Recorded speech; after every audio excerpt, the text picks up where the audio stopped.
Chapter 50 Ungrateful. Qintai had originally planned to die without revealing any information, but he never expected Jiushang to know everything. He even knew his name.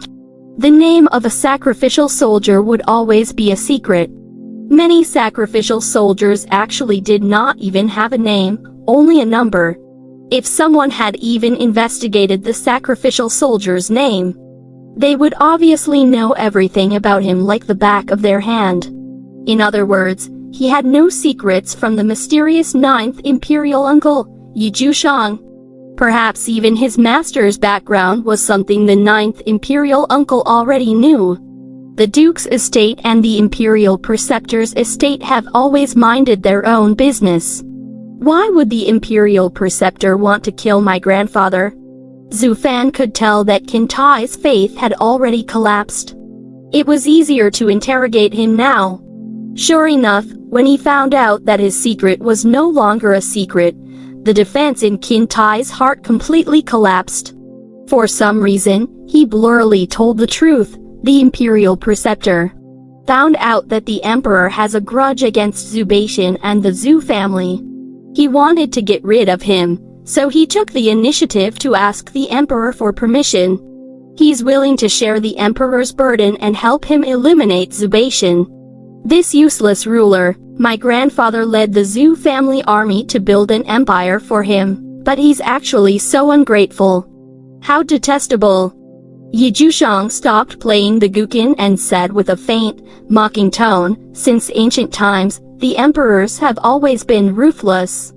Forget about the subjects, even father and son can kill each other for power.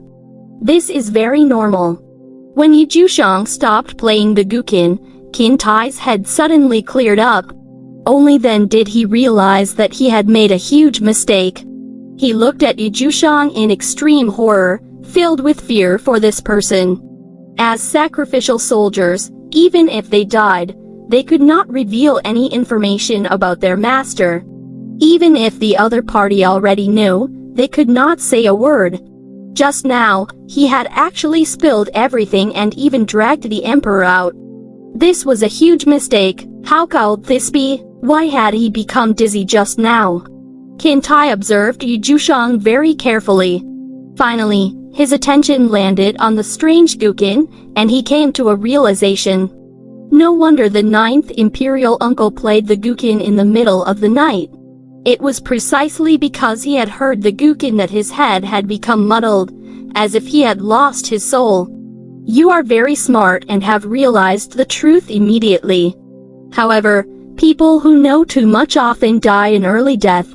Jiushang casually hooked a guqin string with his ring finger. A strange tune sounded from the strings and flew towards Qintai, accompanied by a purple light. It was like an invisible blade had sliced his neck. Qintai did not even know how he died. He only knew that the person who had killed him was very, very powerful. Before he stopped breathing, the last thought that appeared in his mind was, be it the Imperial Preceptor or the Emperor. If they continued going after Zubation, the one who would lose their lives would definitely be them. Xue Fanxin did not care about Qintai's life. She turned her attention to Jiushang's guqin and was a little interested in it.